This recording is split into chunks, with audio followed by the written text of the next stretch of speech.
Chers amis,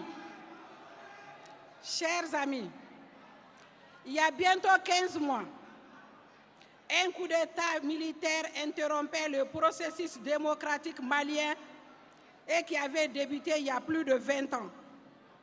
Les causes, nous les connaissons au-delà des effets de la guerre en Libye. Ces causes sont bien plus structurelles que conjoncturelles. Il s'agit de causes ou plutôt de maux profonds que nous n'avons pas pu régler ou plutôt que nous n'avons pas voulu régler malgré tous les efforts qui ont peut-être été faits. Alors, bien sûr, la crise du Nord est aujourd'hui celle qui occulte tout et interpelle tout le monde à juste titre, mais aussi, grave soit-elle, elle n'est que le résultat des crises que le pays connaît depuis longtemps et qui ont miné nos fondements. Il s'agit d'une crise politique, crise sociale, crise économique et la crise de nos valeurs, mesdames et messieurs. Mais il y a aussi la crise du développement, ou plutôt la mère de tous les problèmes. Je vais parler du manque de développement dans lequel le Mali reste profondément enfermé. De Kidal à Sikasso et de Tombouctou à Caï, avec plus ou moins de sévérité, la grande majorité des Maliennes et des Maliens souffrent d'un pays sous-développé et des difficultés quotidiennes pour pouvoir vivre ou même survivre.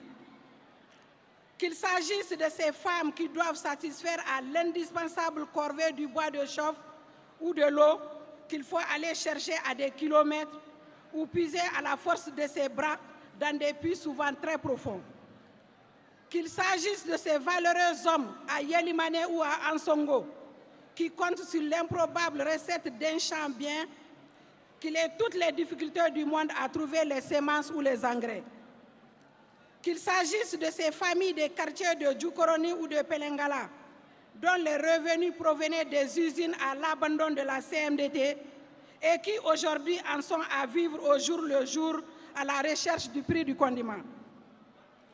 Ou qu'il s'agisse de nos braves fonctionnaires de la police, de l'hôpital, de la justice, de l'administration ou de l'armée qui tuent le diable par la queue pour survivre.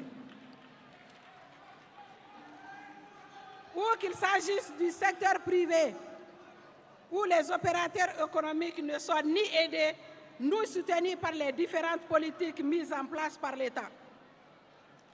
Qu'il s'agisse de notre fantastique diaspora qui subit les brimades et humiliations à travers le monde et ne vit qu'au rythme de son pays.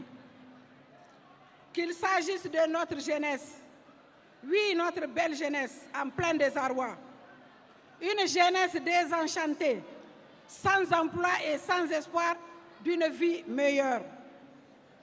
Or, quand la jeunesse n'a plus d'espoir et qu'on ne s'occupe pas assez d'elle, eh bien, tôt ou tard, c'est la jeunesse qui s'occupera de nous.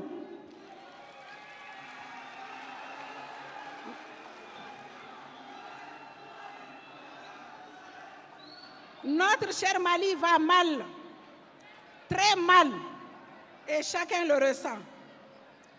Nous devons repenser notre modèle de démocratie et surtout de développement économique, social et culturel. Il est désormais temps d'agir pour changer profondément le Mali. Le temps de la grande transformation est venu.